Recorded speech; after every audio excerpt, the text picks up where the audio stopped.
All right, good evening, everyone, and welcome to tonight's webinar titled Understanding SCV Water's Proposed Water Rate Change. My name is Kevin Strauss. I'm the Communications Manager here at SCV Water. Joining me on the presentation tonight are SCV Water's Chief Financial and Administrative Officer, Rochelle Patterson, and members of her staff, as well as Customer Service Manager, Kathleen Wilson, and her staff. We're also joined by Anthony Alusky, representing RDN, which is SCV Water's Independent Ratepayer Advocate. We'll have time for Q&A at the end of tonight's presentation. I've dropped in the chat some of those housekeeping items, which I'll go into further in the next slide. But for there any questions that are related to SCV Water that are not specific to the rate proposal presentation tonight, please feel free to send me an email. Again, my email address is in the chat, and I'll put that in at the end of the presentation as well. So let's get started. Some housekeeping items before we get into the bulk of the presentation. This meeting is online only. It's via Zoom, obviously. It's a webinar format, so all your microphones are muted and video is turned off. We have turned the video off as a way to save bandwidth because we don't want the call to drop. And having our microphones muted and using the Q&A function through Zoom allows us to have an even playing field with those who are not able to join this webinar, but still have been able to ask questions to our ratepayer advocate using our online forum, and those who attended the presentation last month. So this presentation is the exact same that we gave on February the 5th. And so I wanted to make sure that you are all aware that there's no additional information or insight or opportunity that was given to those folks if you had missed that presentation. Again, please use the Q&A option, or you can also use chat, and we'll go through the chat box as well at the end of the presentation to submit questions. After the presentation, you can continue to submit questions. You can send them to myself if you have questions about the agency. If you have questions about this presentation or about the rates, you can go to our website, yourscvwater.com/rate-planning. And there you'll find an Ask a Question button, and I'll take you through a demonstration of that site at the end of the presentation as well. Clicking that button for Ask a Question will send a question directly to the ratepayer advocate, so you can ask anything about the process, anything about the proposal. It will go to that neutral third party, and they will respond directly to you. And a reminder, this presentation is being recorded. It will be made available on our rate planning webpage. You can also go back and view February's presentation as well. So an overview for tonight's presentation, we'll look through our plan for proposed rate changes, the process and timeline, how we got to where we are tonight, why the proposed rate change is needed. Then we'll talk a little bit about Water Structure 101, about what goes into building a water rate, what the different elements are, and when you look at your bill, what those different items mean. We'll talk about specifically SCV Water's proposed rate changes. What is the dollars and cents? What does it actually look like? We'll finish with some customer outreach and resources, and I mentioned I'll demonstrate some of those for you. And then finally, questions and answers at the end. Right now, we're scheduled to end this presentation after Q&A at 7 o'clock. And so if any additional questions past that that haven't been answered publicly, we will reach out to you and we will get those answered to the best of our ability tonight. So starting with the plan for proposed rate changes. So as you know, and the reason why you're here tonight, SCV Water is considering water rate changes. It's a proposed 5-year schedule of changes that could affect your monthly bill. And we talked about could. We'll look at what those actual numbers are later in the presentation. These changes are being proposed to water usage charges, the fixed charges, legacy debt, and private fire charge. Customers who may be impacted by these changes are invited to provide feedback, and you're doing that in one form tonight in this webinar. You can also provide a written protest against the water rate changes. You're definitely entitled to do that as an SCV Water customer. And we also want to inform you of a public hearing that's coming up on April the 1st. It's a Tuesday evening, where the Board of Directors will formally consider the proposal. They'll also take into account customers' public comments that are made during that meeting throughout the rate proposal, the rate planning process. They'll take all of that feedback, and then they'll have the public hearing and the consideration of the rate proposal. And that will be held as part of the SCV Water Board of Directors regular board meeting on Tuesday, April 1st. We'll have more information on the location and the time of that as we go through as well.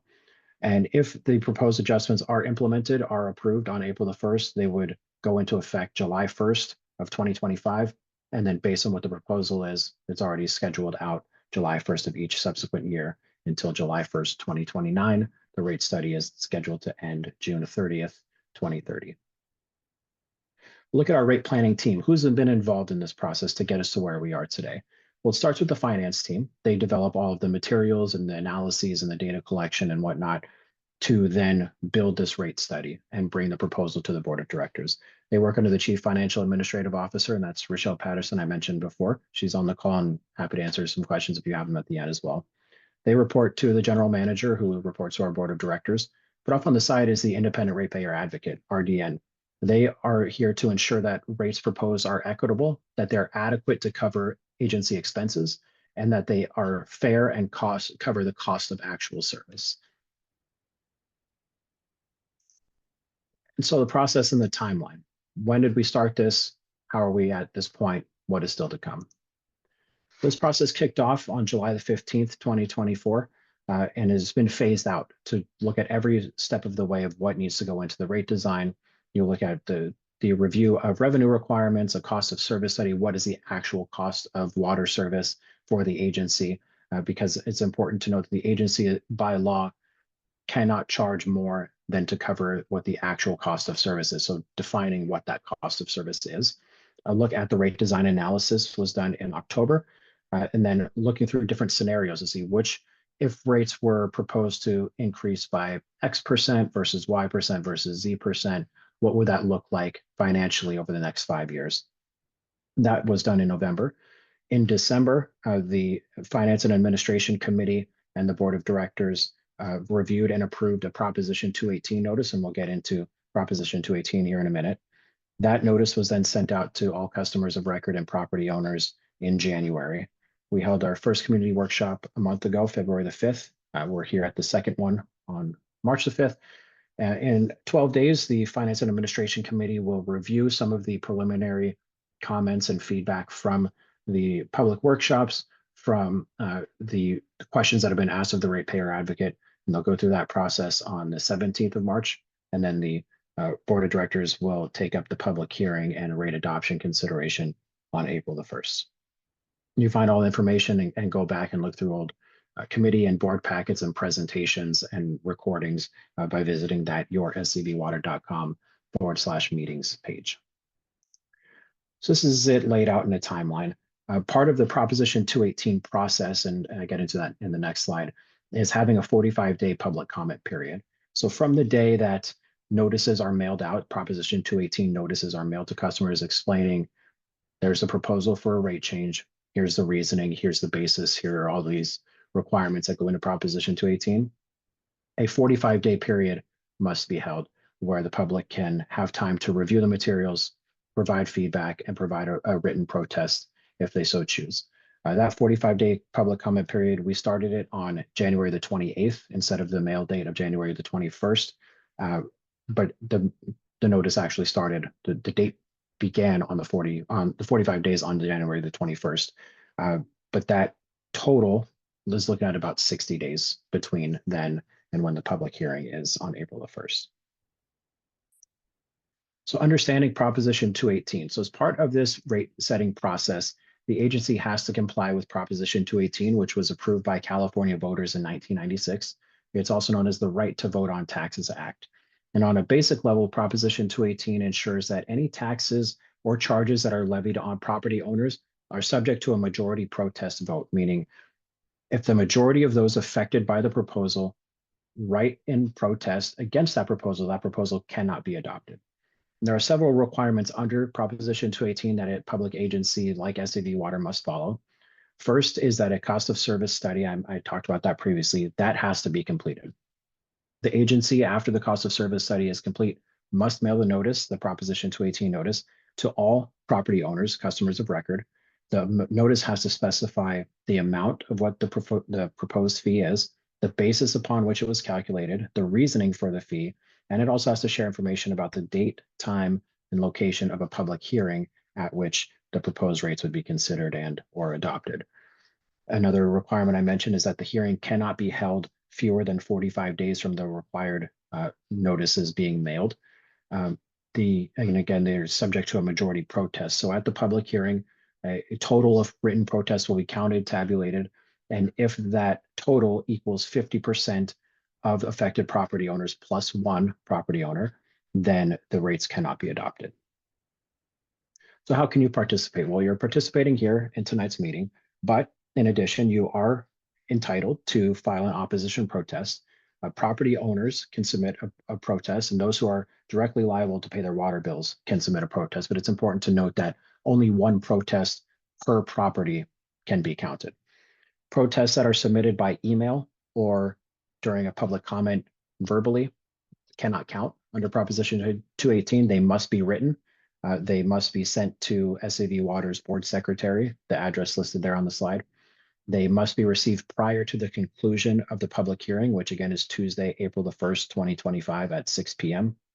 So again, there's all these requirements that go into what a written protest is. We want to make sure that you have all of that information available should that be something that you want to do. Protests must include your name, either your parcel number, which is on your property tax record, or your service address, the address where you have your SCV Water account. We mailed out the Proposition 218 notices, and there's a validation code on the front above your name and address block. That validation code is a unique number, which just helps us validate that a written protest has been received for that property. It just helps the filing process faster. If you've misplaced your 218 notice, you've lost your code, there's no problem. You call our customer care line. We'll happily look it up for you and give you that, so that way you can put that on the notice. And then again, at the end, you have to sign it, mail it in. You can also bring it to the public hearing. You can bring it with you if you're coming to that hearing. You can mail, you can drop it off ahead of time to that office. Some more information on the public hearing itself. Again, Tuesday, April the 1st at 6 p.m. It's part of the regular Board of Directors meeting. At the public hearing, the Board of Directors will hear and consider all public comments during the public comment period and the written valid protests. And again, a reminder, public comments and formal protests are not the same thing. After the public hearing is concluded, if the number of written protests exceeds the 50% plus one, then the rates cannot be adopted. If the majority written protest is not achieved, then the Board of Directors will take up the item, but they're not obligated to accept the proposed rate changes. They can debate it, they can consider the item, they can vote on it.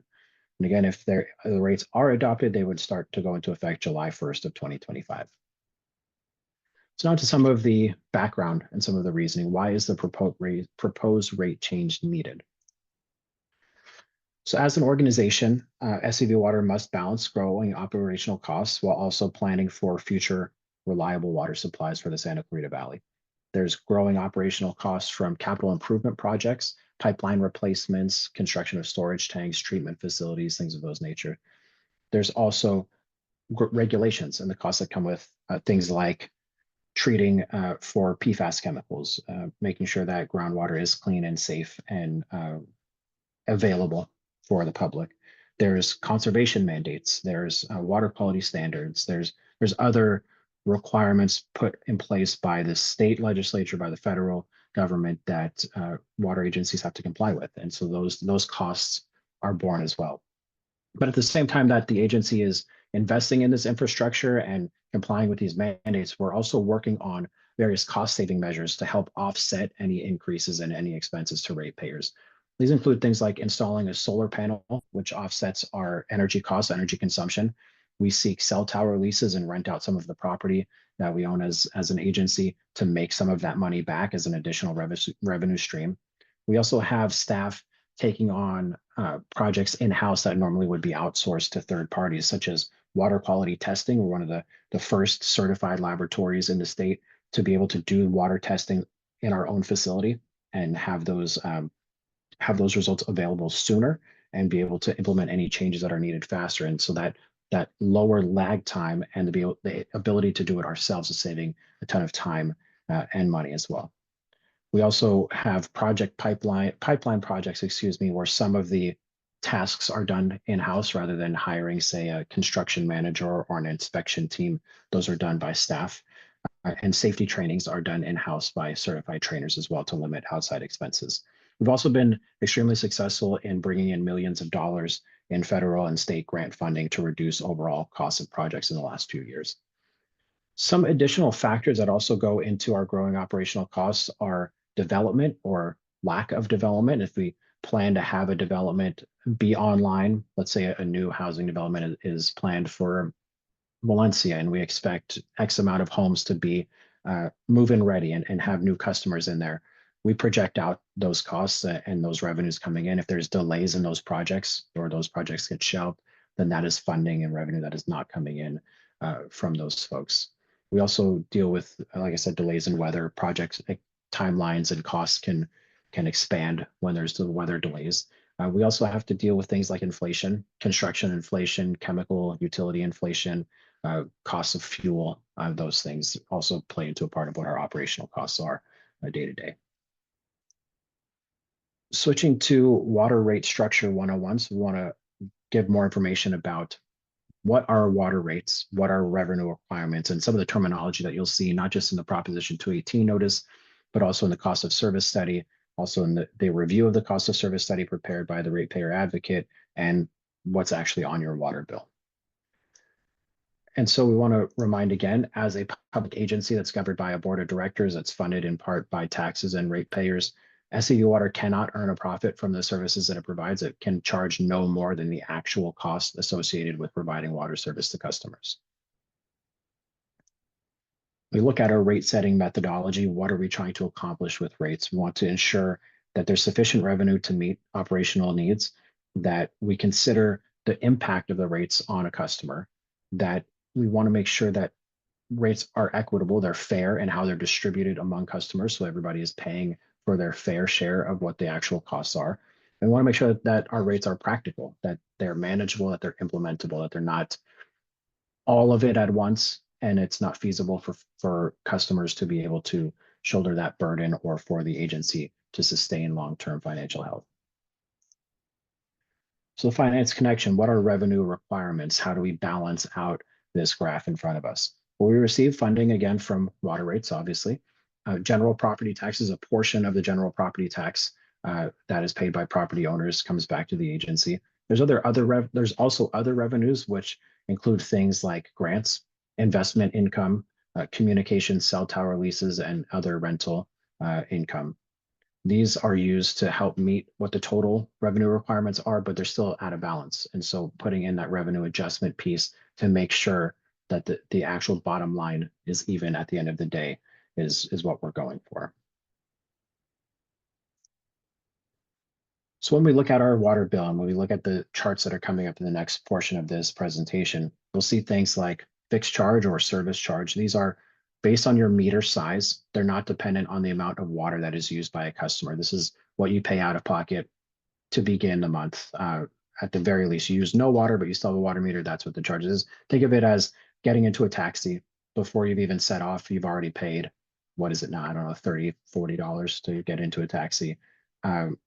As you go, you're racking up a variable charge, the water use charge. As you're using water, those charges are added on to what your fixed monthly cost is. There's potable water, which all customers have access to that are on a SCV Water connection. And the costs for those for potable water goes to cover things like sourcing that water, if it's groundwater or if it's imported from outside sources from either the State Water Project or brought in from exchange partners or water banks. And it also goes to cover the treatment costs and the distribution costs to get that potable water to residences and to businesses.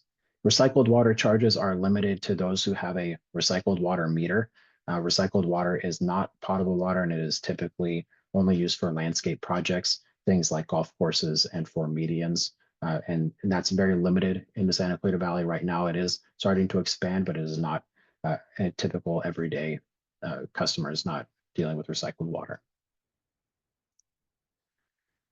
Private fire service charge is another that's not a typical charge for customers. This is for property owners that have properties with a separate private fire line. Pictured as what one of those private fire hookups looks like. It's at business parks, schools, churches, institutions like that.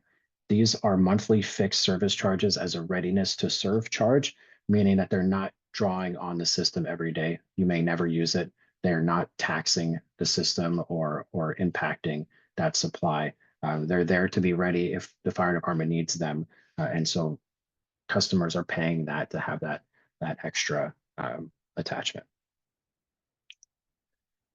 We also see the legacy debt charge. This is something that's been in the community and conversations, and we want to continue to have that dialogue about.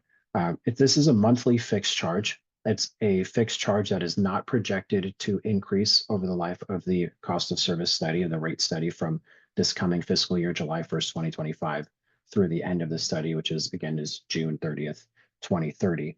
This is a separate line item for those who live in areas that were formerly served by the Santa Clarita Water Division prior to the merger at 2018 or Valencia Water Company. The purpose is to ensure that the infrastructure costs that were taken on by those agencies and benefited those customers, it goes to those charges are paid for those customers. Those were brought on and voted on by that block customer base at the time and their respective boards of directors. And so they're continuing to pay off those debt payments over the next number of years. The legacy agencies are Castaic Lake Water Agencies, Santa Clarita Water Division, Valencia Water Company, and Newhall County Water District. You'll notice Newhall County Water District currently has no legacy debt. That was paid off the time of the last rate study. So the folks who were served by Newhall County Water do not have a legacy debt charge on their bill. The typical, as you look at this chart, and we'll get into more of these charts later, the typical homeowner residence in the Santa Clarita Valley is a 3/4 inch meter. And so you'll see the charges for those here. Santa Clarita Water going down from $10.20 a month currently to a proposed $7.89 a month. And that is because those debt service payments are reaching maturity. They're moving along faster, I guess. For Valencia Water Company, those are moving from $6.50 currently to a proposed $7.32. And that's because those are further from maturity.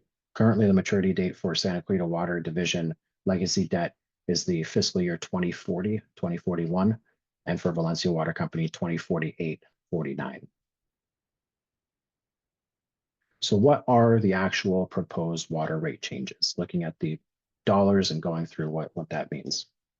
Starting with the variable use charge, what you pay per how much water you use. Currently, potable water customers are paying $2.52 per month per CCF. A CCF equals 748 gallons. On average, the average customer uses 14 CCFs per month. So 252 per CCF, that is being proposed to go up to 277 starting on July 1st, 2025. We'll leave this up for a second before moving on.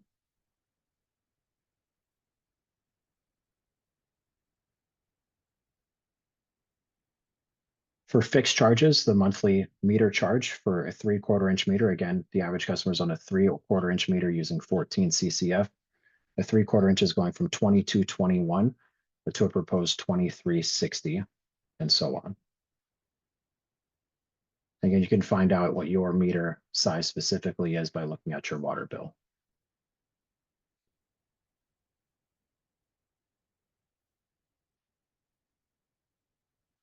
Okay, moving on to looking at the legacy debt. Again, these are the same charts, just enlarged to be able to go through. Again, 1020 on the left side for Santa Clarita Water customers, previous Santa Clarita Water customers to 789. And for Valencia Water Company customers, 650 to 732 at the average.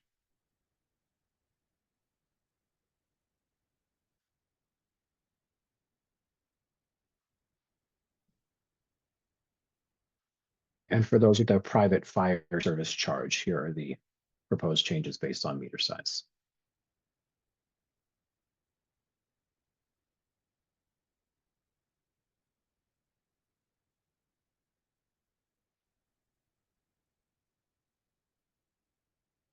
Okay, before I move on to the next part, I know that there's a lot of information and we still have a little bit to go, but I just wanted to throw in a reminder for those maybe joined us a minute or so late. Feel free to type in the Q&A or the chat any questions that you have. We will get to them at the end of the presentation, and I'll put my contact information in the chat as well. If you have any side questions about SCV Water, maybe not related specifically, that are not meant for the ratepayer advocate that our agency can assist with, I'd be happy to have you we're happy to interface with you to communicate with you and get you those answers. So moving through to a pass-through provision, what does this mean? What does this look like?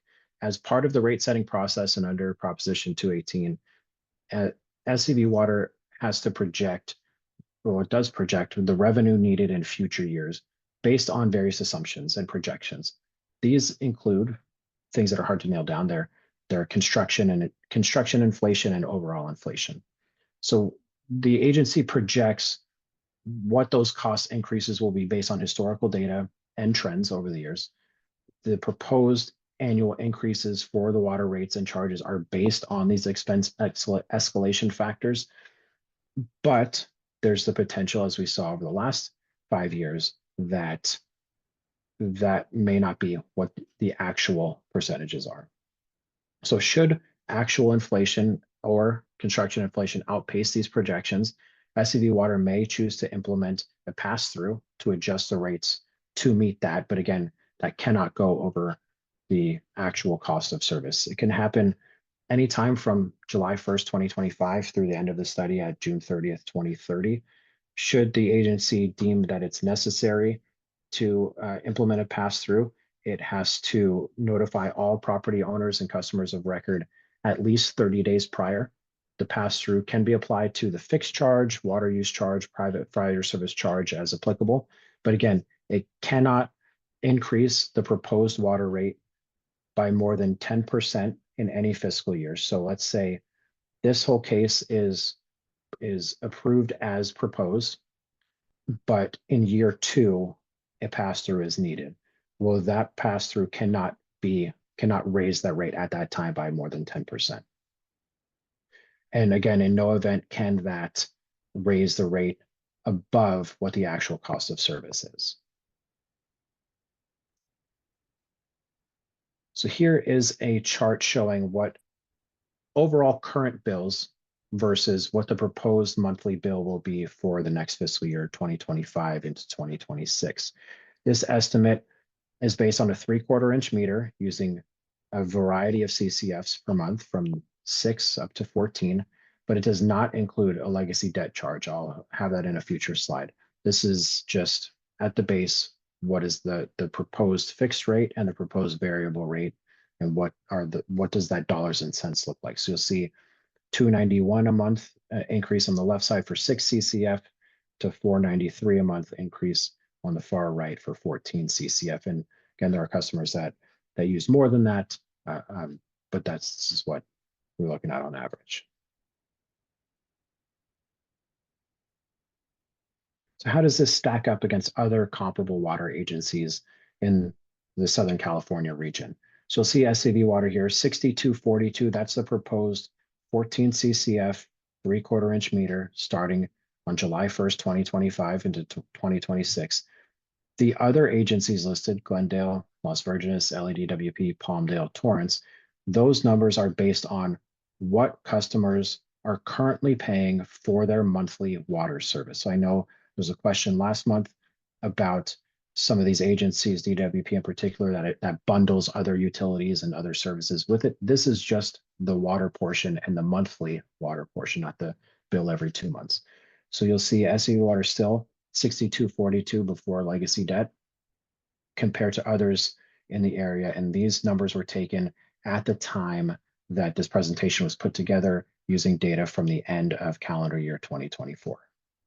It does not assume or take into account any proposed increases that these other agencies may have or may be looking at down the road. So when setting proposed rates and a rate study, the agency looks at an affordability analysis. It conducts the analysis and has broken it down by division. So you'll see legacy debt is included in this chart because Santa Clarita Water Division customers, we know what that legacy debt proposal will be for each fiscal year in the rate study period. Same for Valencia Water. Following both a US EPA guideline and an AWWA guideline, that's the American Water Works Association, the agency performs an analysis and utilizes an affordability benchmark that checks what the average bill will be against what those agencies say an affordable bill should be. And you'll see on the left side in the chart, the criteria being used is a 4-person per household metric at what is deemed low income based on what our region here in California is, excuse me. So what the agency has used is to benchmark is California's alternate rates for energy program, the CARE program. This is available through providers such as Southern California Edison, SoCal Gas, and for those in the ratepayer assistance program offered by SCV Water. It takes what the average annual income is based on 4 persons per household and sets that as the benchmark. And the affordability analysis says, based on US EPA's guideline, that a utility bill should be no more than 2.5% of a household's annual income. So looking at what, for example, let's take Newhall Water Division FY 25-26, $749.09 is what the average annual water bill would be for those customers in that division. Based on the affordability analysis, that's 1.15% of what the annual income is. And so you'll see through the chart, through what the proposals are for the next 5 years, each customer, each division, each increase is still within that affordability index.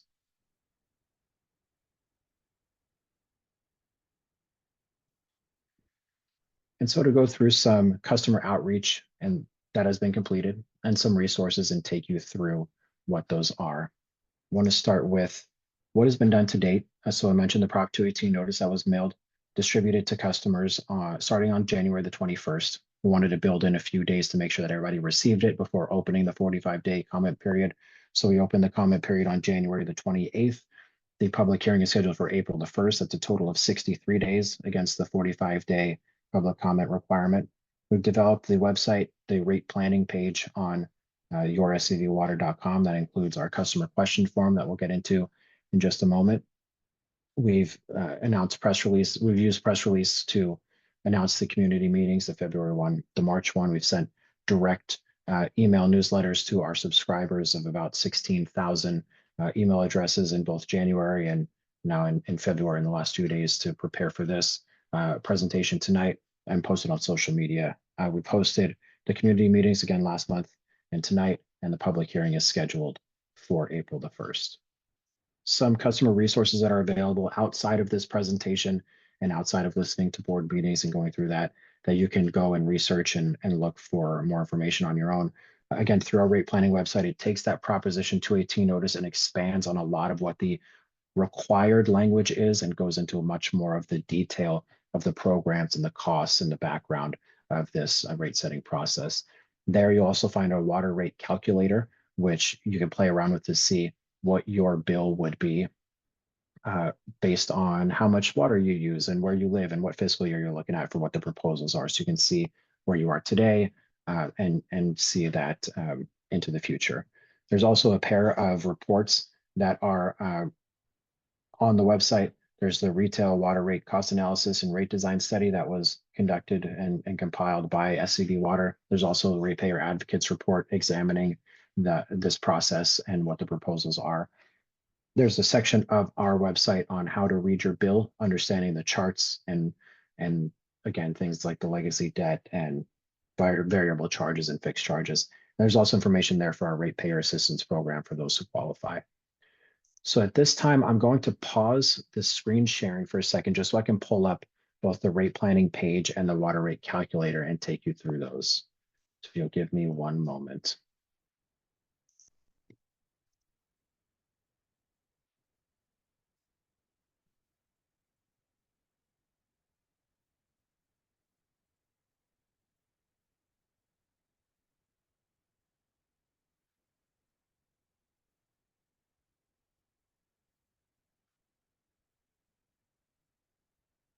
Okay, so here's our rate planning webpage. Oh, my apologies, I put the wrong screen up.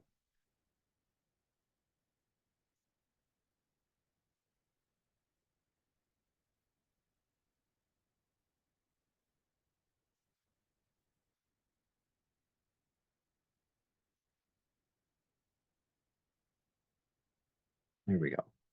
So here's our rate planning webpage. It's yourscvwater.com/rate planning. It's also here in, where did I put it? Customer care, down at the bottom left, rate planning. So when you're on this page, you can go through and see the resources on the right side, Proposition 218 notice, asking a question, water rate calculator, and those things. As you scroll down, you can see the notice in English and in Spanish, front and back. We'll see the charts for each proposal right in front of you.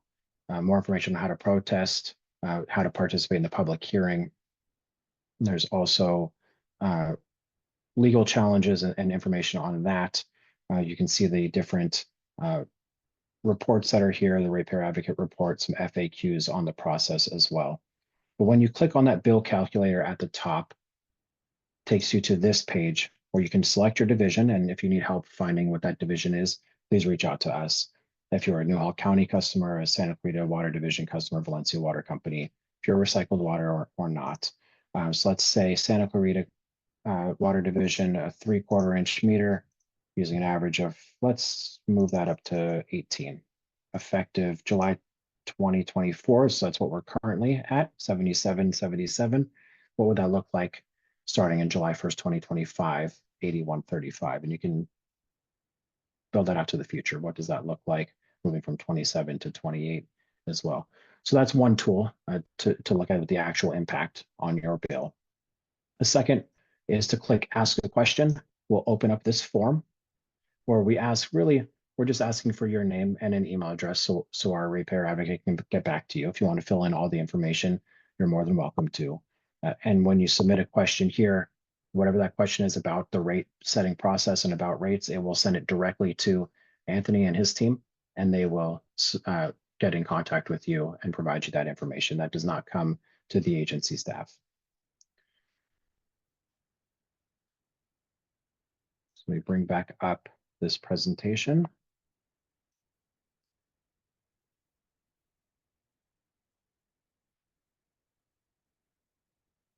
Okay. So the water rate calculator we went through, ask a question on the website. And now with that, I want to open it up to Q&A.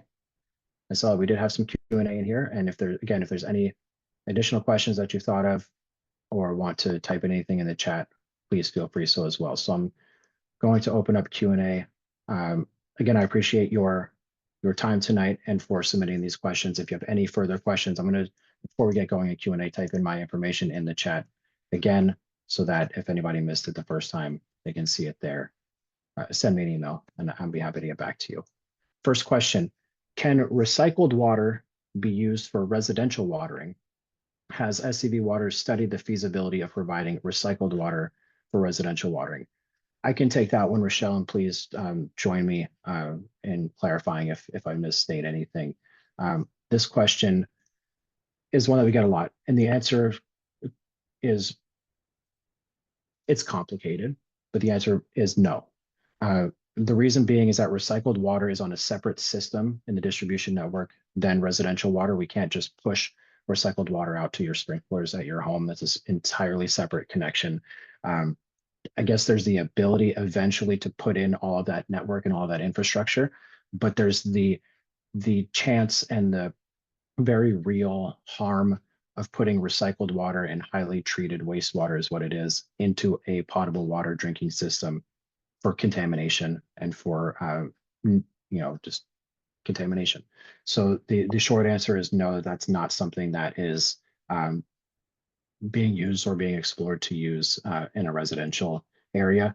With the respect to that, there are landscape areas that HOAs may be converting to recycled water and using it to landscape, water on the hillsides or whatever. But as an everyday on my lawn in my backyard, the answer is no.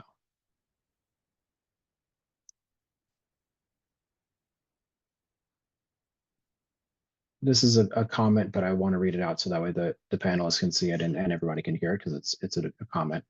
So on average, over 5 years, the bill will go up at least $50. Is that what we are saying? This is ridiculous.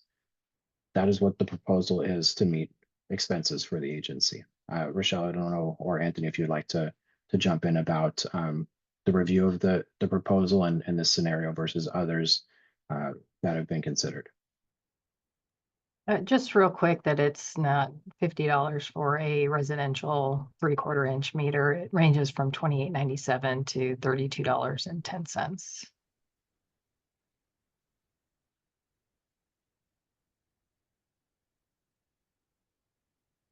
Anthony, anything that you wanted to add on to that before I moved on?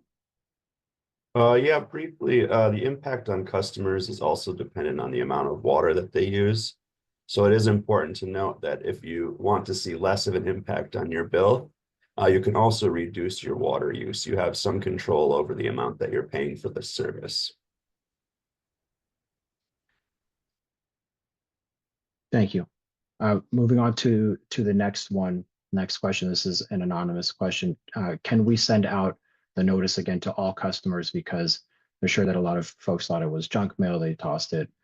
Putting a link to the protest process and how to get that information so customers are aware is concerning, and saying that the website is not friendly to do that. I'm not sure about the legality of re-noticing, and I want to speak to that part, but I do want to put out there, as the communications manager, the amount of touch points in the community that have been utilized to get this information out to the community is far and away more than most agencies do. Most similar agencies within the Santa Clarita Valley that you're paying charges and taxes to will just send out one notice as a postcard and leave it at that, and not have public hearings or public workshops, or engage on social media and send direct mail and do interviews and do stories in the media and all of that. So I can't speak to the legality of what that would happen if to renotice it and restarting the process and all of that, other than to say that the communication and the outreach has been robust over the last 9 months of this process.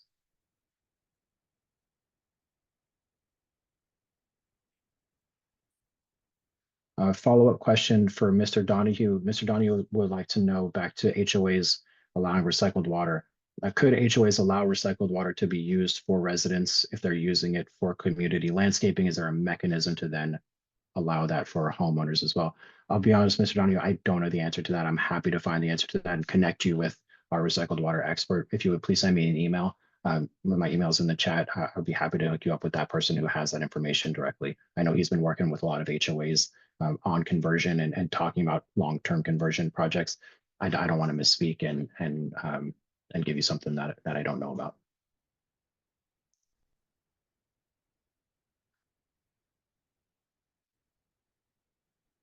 Okay, we still do have time for additional questions. So I want to make sure that we are able to get those. Here's one that's just come in. Why can't these fees be passed out to the city of Santa Clarita instead of residential customers? I'm not sure that I understand the question. Is the question that the city of Santa Clarita should pay the operational expense of SCV Water and customers should not have a water charge or pay a water utility bill? Is that the question being asked? It's an anonymous question. I want to just make sure that I'm understanding it right before someone responds.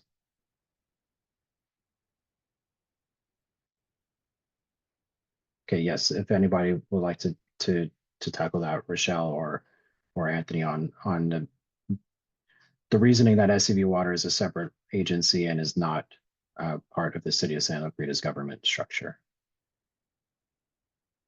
Well, I can speak to the reason why the city of Santa Clarita cannot pay to subsidize other customers. There's been a series of court cases regarding the legality of what's called Proposition 218, which Kevin mentioned throughout the study. And the purpose of Proposition 218 is to ensure that customers are only paying for their share of the service and are in fact paying for their fair share of the service.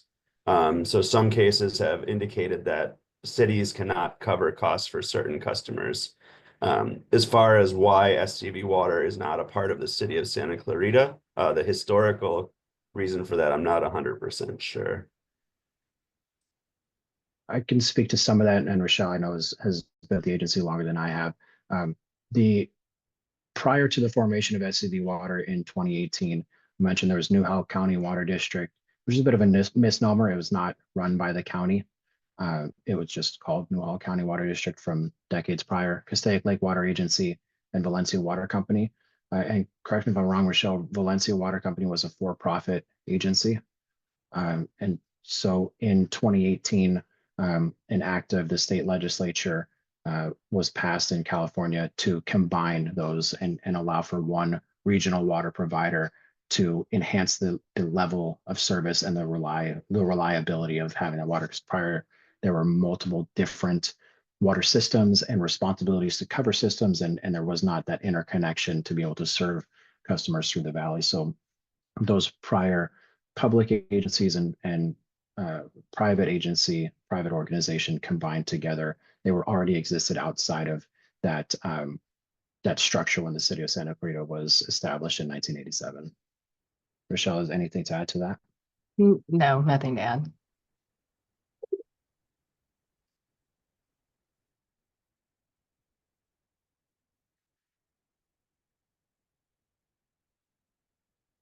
Here, there's another question that's come in about sending out notices again. I'm going to just directly link in the chat to what that notice is again. Again, I don't know the answer of can notices be mailed out again, and restarting the public hearing, the public comment period, and those legalities under Proposition 218, other than the 218 notice has been posted on our site and has been shared out widely since it was released on January the 21st as required under Proposition 218. This link goes directly to the notice in English, and I will send it again in Spanish as well. That can be reviewed by anyone, printed off, shared. Question here, and Anthony, and maybe you can answer that, and I can speak to it a little as well. It's a Prop 218 question. Why are we not allowed to do email protests? I mean, that makes it more difficult for people insisting that it's mailed or delivered in person. What is the reasoning for that? Well, that's based on the language of Proposition 218. It's a requirement under state law that these have to be physical copies that have to be mailed or hand delivered. And just briefly about the previous question, the board of directors, I believe there are meetings in between now and the final rate hearing. Topics such as beginning the Proposition 218 process again or emailing the notices would be best brought to the board of directors. The local decision makers can make a lot of those local decisions. And going on that, Anthony, that the next board of directors meeting is Tuesday, March the 18th at 6 p.m. There's the Finance and Administration Committee meeting I mentioned, which has a subset of the board of directors on it, but not enough for a full board quorum and vote. That's on March the 17th at 1 p.m. The 18th at 6 p.m. is the full board of directors. The next meeting is, and that's the last one prior to the April 1st date. But I do want to follow up on Ms. Zimmerman's question on no email protests. And Anthony alluded to the language of Proposition 218. We have to remember it was passed in 1996, and email was not very widely used to communicate, especially with governments then, and websites, even for most agencies, were not a thing.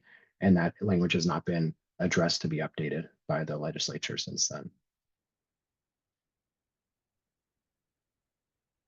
We have a few minutes for final questions to come through, and then some closing statements.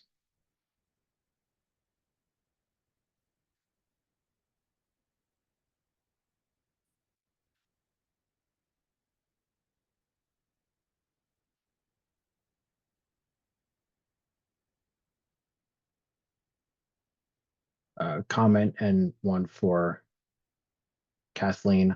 I'm not sure if you're able to address it just based on the timeline, wanting all of this information to be included with bills as well.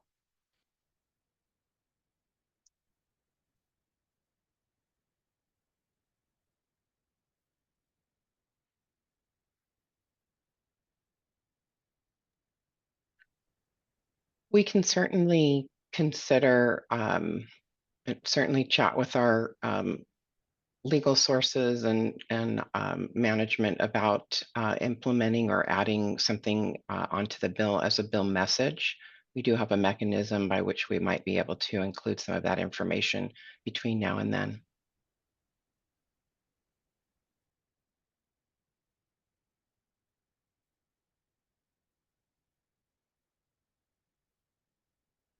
All right, while we wait for any final question, Anthony, I wanted to give you the opportunity as the ratepayer advocate. If you wanted to make any closing remarks or things that maybe I didn't cover in the presentation tonight or didn't articulate well enough to make sure that it was clear and accurate for the customers. No, once again, Kevin, you did a great job. I don't know if this is even better than the last presentation, but you did pretty well. I just would like to mention one more time that this was an iterative process. There were multiple rate proposals before we got to the one which we believed funded the agency as well as had the least potential impact on customers. So it's important to recognize that without these rate adjustments, there's a potential that the service will decline for the SCV Water agency. And so in order for us to maintain the service that customers currently get, it is important that these revenue adjustments and rate increases happen. And so we balance both that need for revenue with the impact on the customers as we design these rates. Thank you, Anthony. And seeing no further questions, and with a few minutes left, I do want to close. Oh, I do see one that came in right now, and Rochelle, this one is up your alley, and Anthony as well. Why are we looking at a 5-year increase and not just doing 2 years or 1 year? Why are we projecting out 5 at a time?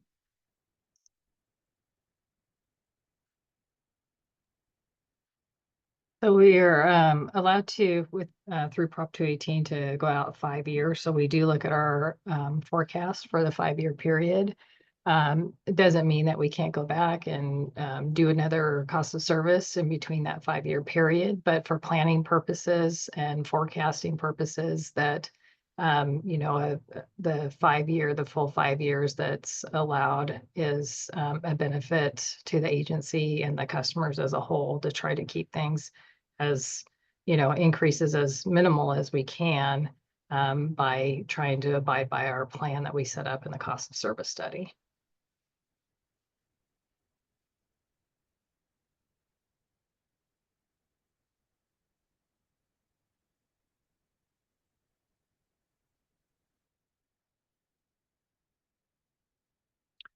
All right, I will start my closing remark now. Again, I appreciate everybody's time tonight and your willingness to engage with us in this process. And I will pause again. So the follow-up question then, after the 5 years, will we have another increase? Will we have another rate study? Short answer, Rochelle. In the 10-year forecast, yes, most likely. And a reminder, we did have a cost of service study last in, when was that, 2021, Rochelle? Yeah, the cost of service was in 2020 and the rates were implemented in July of 2021.